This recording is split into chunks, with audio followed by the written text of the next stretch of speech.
Hello, now we'll discuss the API log header. This is a header I got in Google. Maybe the image is kind of blurry, but it will serve for the purpose of this video. So we want to cover all these aspects to get familiar on how to read this API header. Well, the first thing to say is that there's no one unique standard model. It will change from one service company to the other, but in this case, this is the header for a quad combo. And it doesn't matter which service company you're working with, the basic information that we will be covering should be there. So, well, these are the thing that you will find there. The company, this is the customer. You should see somewhere. I just cut it. The name of the service company, the logo of the service company, but you can read it here. It's a Slumger. It's a Slumger log. When you read here, company, this is the customer, like the owner of this. Important names like the well, the field, the rig, the country. These are mnemonics which are used to tell you which sensor or what service has been provided. Now they wrote that this is a quad combo and 8.5 open hole logging. So the title is important. These are some examples. For instance, if you read this one, if you read Wave Sonic Warhol compensated, what you should know that Wave Sonic is a Halliburton tool, so that's why sometimes using specific names are always the best choice. But this is what you will find as an example: the service company logo and a description of what this log is about. The legal description, this about company, well, field, country, this is important and it's easy to understand.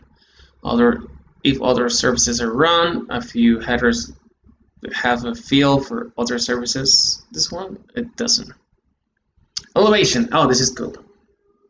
Permanent datum refers to a permanent elevation reference that will not change during the life of that well. For land operations, ground level is issued. A key point here is that when you're saying, okay, this tool is 1,000 feet, so what 1,000 feet compares to what? Usually, the permanent datum is used as reference, but in this case, it was the ground level was used as permanent datum. If we said where the tool is lower at 100 feet, it does not mean that it's 100 feet from the ground, counted from the ground to the bottom of the well. No. In this case, measurements are all measurements are referred to the Kelly bushing, as you can see here. So if the elevation of the ground level is 48, so let's put it, there's the math here. So you had 48 as the permanent datum, and the Kelly bushing was at 53. There is a difference of 5 feet. So if you lower your tool 100 feet, it's 100 feet from the Kelly bushing. Just to keep that in mind.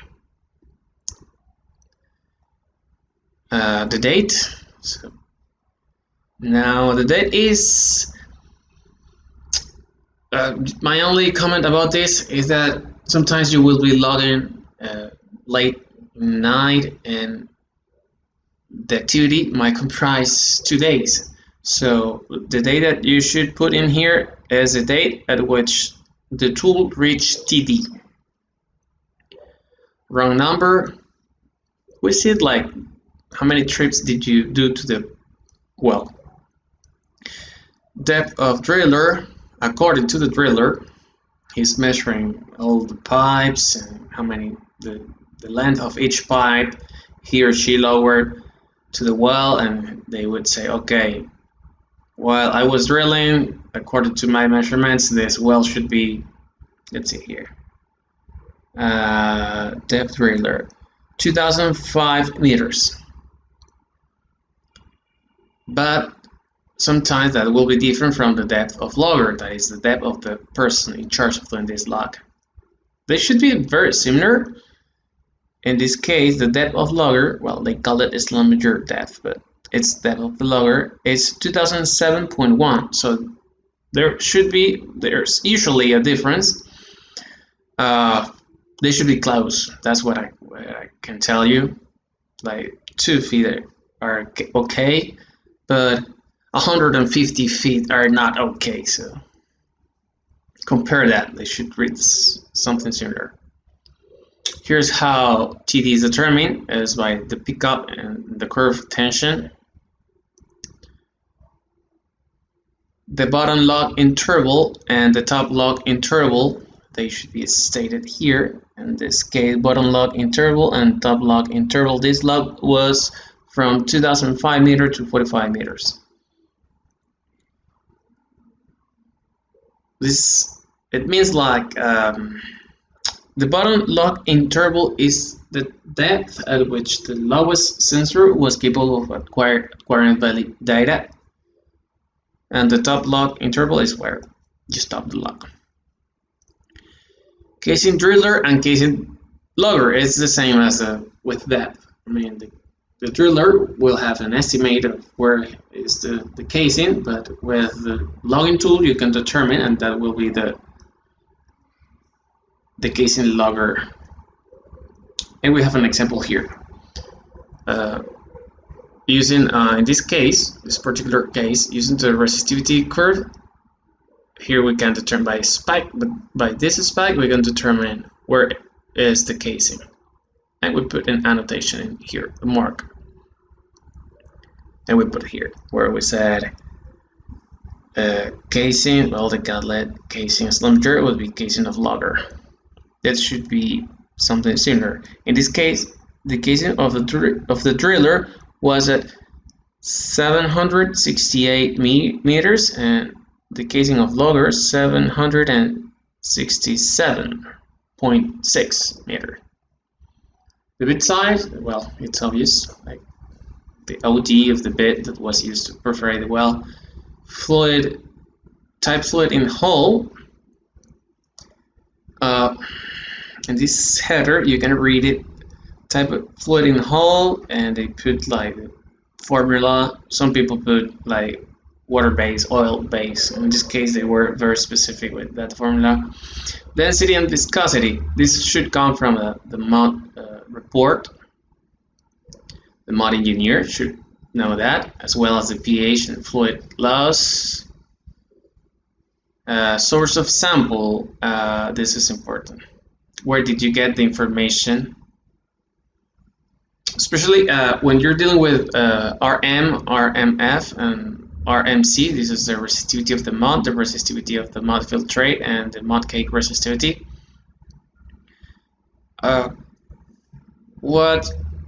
Well, this value, they come from the API mud test. It should be done sometimes by the log engineers, sometimes by the fluid people, but you should tell. Let's see here, where do they get? So here we have source of resistivity of the mud filtrate. They wrote press, like for the press test, and resistivity of the mud cake, they got it as well from the pressed. Mud resistivity at bottom hole temperature. This is important. Times its circulation, also to be included. Time on bottom. All this information is relevant. The equipment, like the number of the wear line unit used, the location, like where it was recorded by. In this case, is a person in charge of doing that acquisition, and witness device is usually a customer representative. If you see resistivity equipment data, by the serials of the tool, camera information. Well, this is one for one specific header. You should state the type of detector is, if you're running acoustic tools, being specific about this. For density information, the type of source used.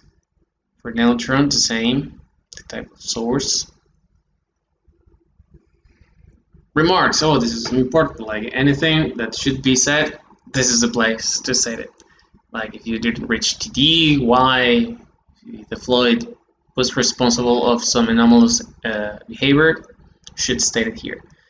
So before ending this video, let's go real quick with this example. Login date, run number, depth railer, depth logger, bottom log interval, top log interval. I think this is very explicit.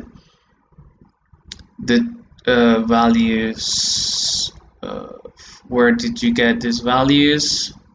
Like density, viscosity, fluid loss. This resistivity that should be, these values are important. Usually, let me see a picture. I think, yeah. This instrument, we use it to perform the.